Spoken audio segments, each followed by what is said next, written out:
এইটো যে টেষ্টি কিচেনলৈ স্বাগত জনাই আজি ৰেচিপি লৈ আহিছোঁ বিলাহীৰে সৈতে মাছৰ জোল।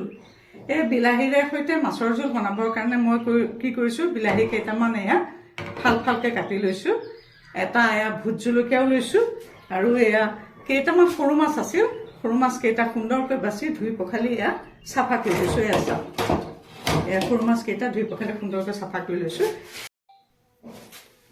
এতিয়া মই এই মাছখিনিতে অলপমান এয়া নিমখ হালধি সানি ল'ম। এয়া অলপ নিমখ দিলোঁ আৰু অকণমান এয়া হালধি দিছোঁ। এইখিনি নিমখ হালধিখিনি সানি লওঁ, এয়া সুন্দৰকৈ সানি লওঁ।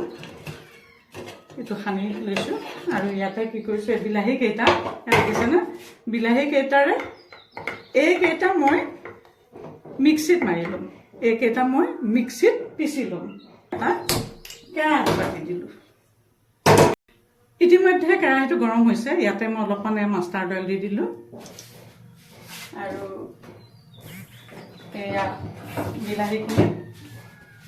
বিলাহীখিনিত অকণমান হালধি আৰু অকণমান নিমখ, অকণমান হালধি আৰু অকণমান নিমখ সানি লওঁ। নিমখ আৰু হালধি সানি লৈছোঁ বিলাহীখিনি, আৰু তেলটো গৰম হোৱাৰ লগে লগে এইখিনি এটা ঢালি দিলোঁ। এইখিনি ঢালি দিলোঁ। বিলাহীৰে সৈতে মাছৰ আঞ্জা বৰ সোৱাদ দিছোঁ। এই আঞ্জাখন নহ'লে মানে বেলেগ নহ'লেও ভাতকেইটা আৰু সুন্দৰকৈ খাব পাৰি আৰু। ইতিমধ্যে বিলাহীটো ভজা হৈ গৈছে। এতিয়া মই অকণমান গেছটো অফ কৰি দিম।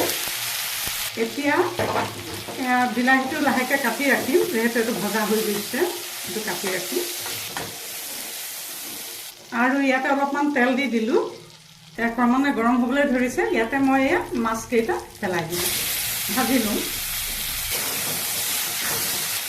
আপোনালোকে ভিডিঅ'টো পহিলাৰ পৰা শেষলৈকে চাব দেই, তেতিয়াহে ধৰিব পাৰিব। আৰু আপোনালোকে যদি মোৰ চেনেলটোলৈ প্ৰথমবাৰ আহিছে, তেতিয়াহ'লে A to Z tasty kitchen, please subscribe my A to Z tasty kitchen. ইতিমধ্যে এয়া মাছকেইটা ভজা হৈ গৈছে, এইকেইটা মই কাটি লওঁ। আগৰ কেৰাহীটোতে এতিয়া মই অকণমান আগৰ তেলৰ লগতে আৰু অকণমান তেল দিম। একেটাই কেৰাহী দেই। কেৰাহীটো গৰম হোৱাৰ লগে লগে ইয়াতে কেইটামান মই ইয়াত সৰিয়হৰ গুটি দি দিলোঁ। তাৰপিছতে এইকেইটা পিঁয়াজৰ পাত কুটি থৈছিলোঁ, পিঁয়াজৰ পাতকেইটাও ইয়াতে দি দিলোঁ। ইতিমধ্যে এইখিনি ৰঙা হৈছে, ইয়াত চাউল ইতিমধ্যে এইখিনি ৰঙা হৈছে। ইয়াতে মই কি কৰিম, এই মিক্সিত পিচি থোৱা বিলাহীখিনি ইয়াতে মই এতিয়া পেলাই দিম। জোখমতে এয়া নিমখ, আৰু নিমখ দেখিছে, নিমখ দিলোঁ, আৰু জোখমতে এয়া হালধি দিলোঁ। দি পেলাই এতিয়া এইখিনি অকণমান সময় উতলিবলৈ দিম। ইতিমধ্যে চাওক, এইখিনি কি সুন্দৰকৈ সিজি উঠিছে। পেষ্ট কৰি লোৱা বিলাহীখিনি সুন্দৰকৈ সিজি উঠিছে চাওক। এতিয়া ইয়াতে মই লগা জোখাৰে, আঞ্জাত লগা জোখাৰে, জোলত লগা জোখাৰে অকণমান গৰম পানী বনাই থৈছিলোঁ চাওক। অকণমান গৰম পানী দি দিলোঁ আৰু অকণমান ঢাকনা এখন মাৰি 5 মিনিটমান সময় মই ভালকৈ উতলিবলৈ দিম। এয়া আঞ্জাখন ইতিমধ্যে এয়া উতলি আছে।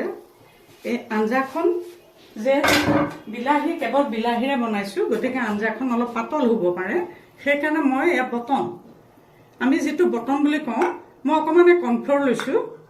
আৰু ধৰক পিঠাগুড়িও ল'ব পাৰে, চাউলৰ গুড়া যিটো, সেইটো ল'ব পাৰে, চুজি ল'ব পাৰে। অকণমান দি দিলে বস্তুটো ডাঠ হয়। মোৰ চাউলৰ গুড়া নাই কাৰণে মই অকণমান কৰ্ণফ্ল'ৰকে লৈছোঁ। এতিয়া এইখিনি কৰ্ণফ্ল'ৰখন কি কৰিম, ইয়াতে ঢালি দিম। এয়া চাওক,